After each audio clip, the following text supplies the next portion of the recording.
everybody, and welcome back to Shade Podcast with me, Lou Mensah, and our 9th series, where we'll explore the influences that shape Black contemporary art today.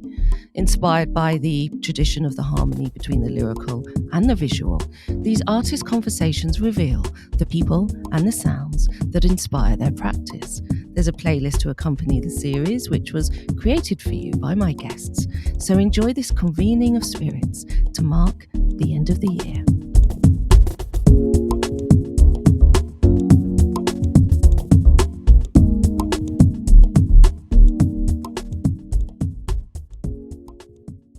Today, for this final episode in the series, I'm delighted to be joined by my friend, Cynthia Lawrence-John.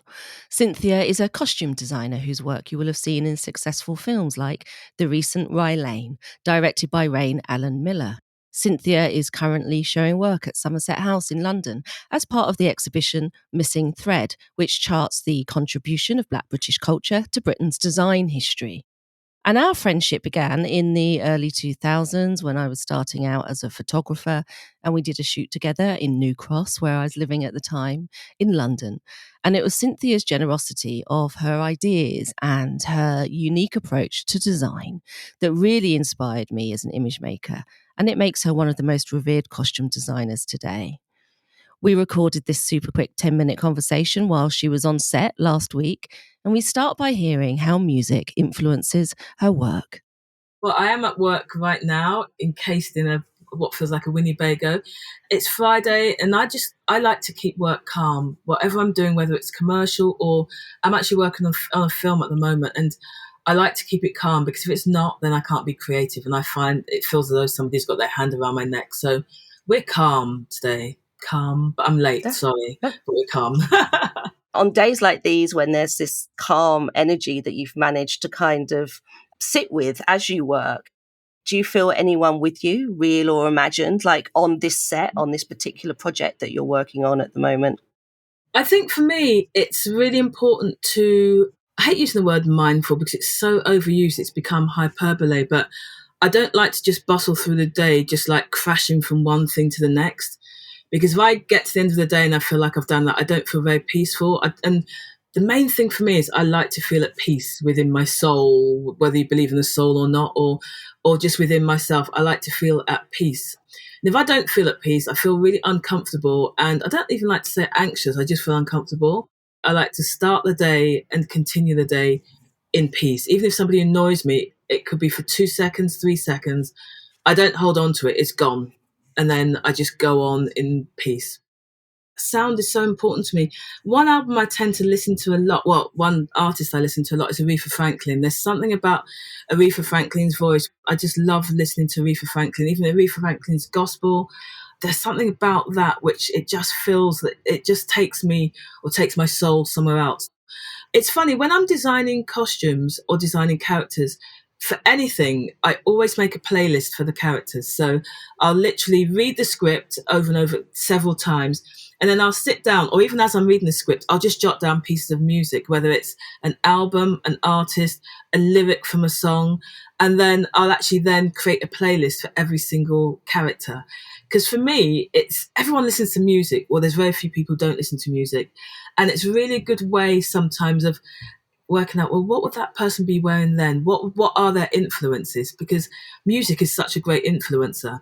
So I do listen to music a lot, and the music I listen to is very varied. It'll go from something like Eric Satie, Nossium and Jimpedias to Jimi Hendrix to Sister Rosetta Tharpe to Prince. It goes up and down. It's like a wave. I remember once even hearing Metallica live. Never liked Metallica. But I sat there and listened to the production on the drums. I was like, actually, this is actually okay. Wouldn't want to go and see them. But for that one moment, it made sense to what I was doing at that time. You know, there's a character I'm designing at the moment, and his mood board is literally as if he's a 60-year-old man, and it's as if he's run through 4 decades. So he's run through the 60s, 70s, 80s, 90s and noughties.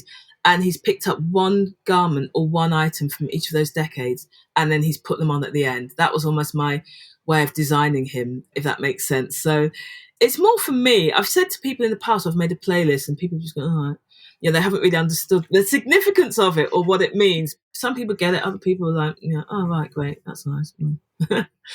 There's one song that I play on repeat, probably every day, actually, and it's by the sisters, and it's called Ore Lazy Boy. You know that, yeah? Yeah, they're amazing.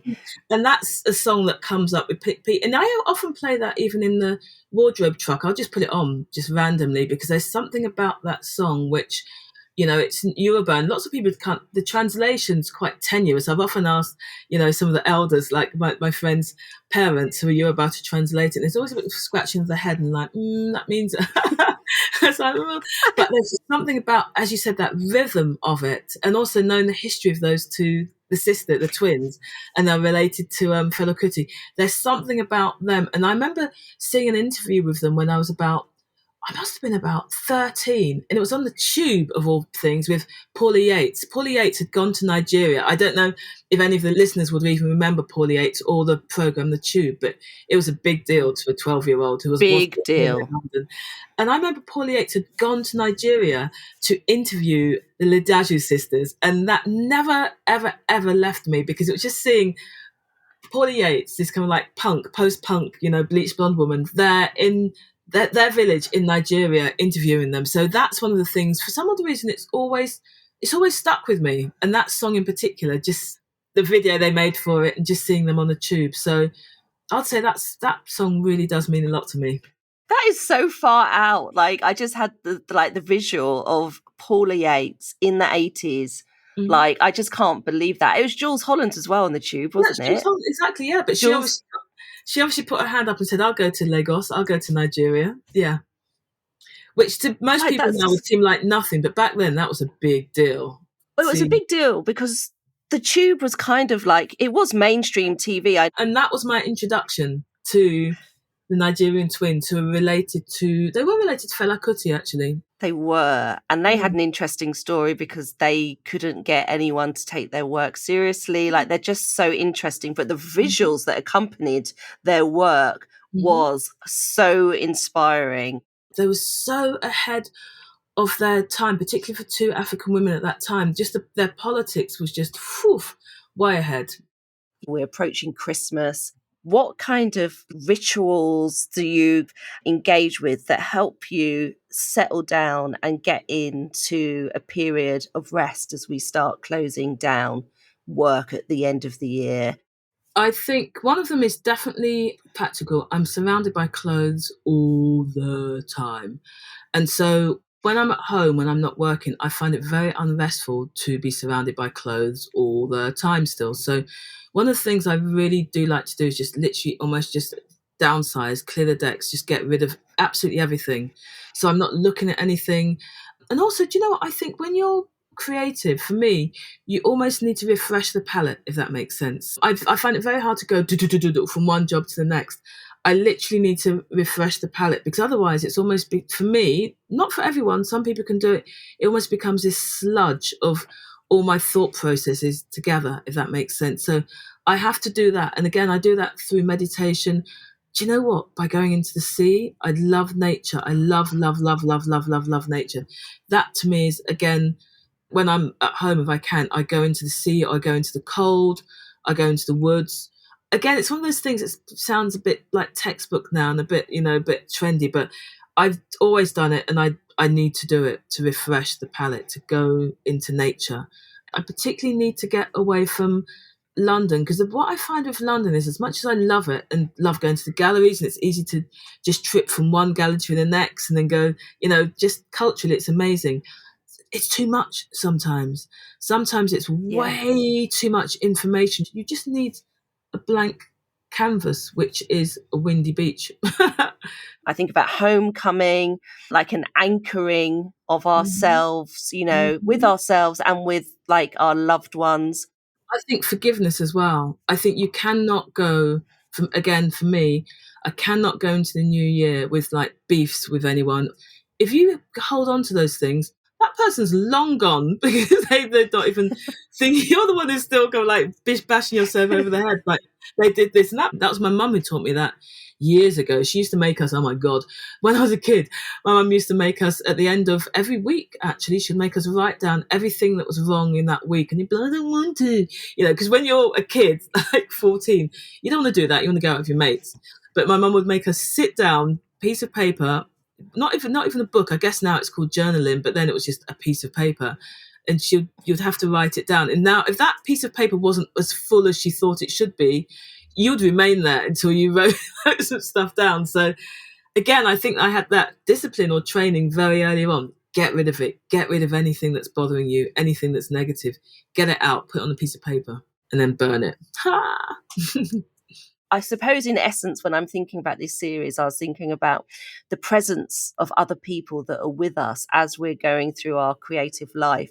And so I suppose, in some ways, your mum is with you. Yeah, absolutely she is, because my mother was, if ever there's somebody who I underappreciated when she's passed away now, but underappreciated when she's alive, it's my mother, because I didn't understand half the stuff. I'd be like, oh, you're ruining my life. Why are you doing that? All these things she used to get us to do. And because she was tough, she wouldn't let you get away with not doing it. She was tough. So all of these things that at the time we really resented, but I realize now why she did that, because she was like, so every day you said, who's with me?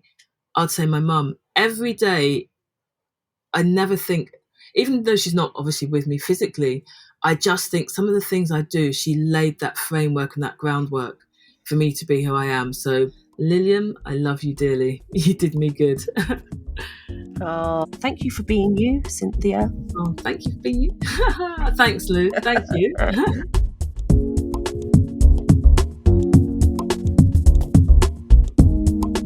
Thanks so much for listening to this episode of Shade Podcast with Cynthia Lawrence John.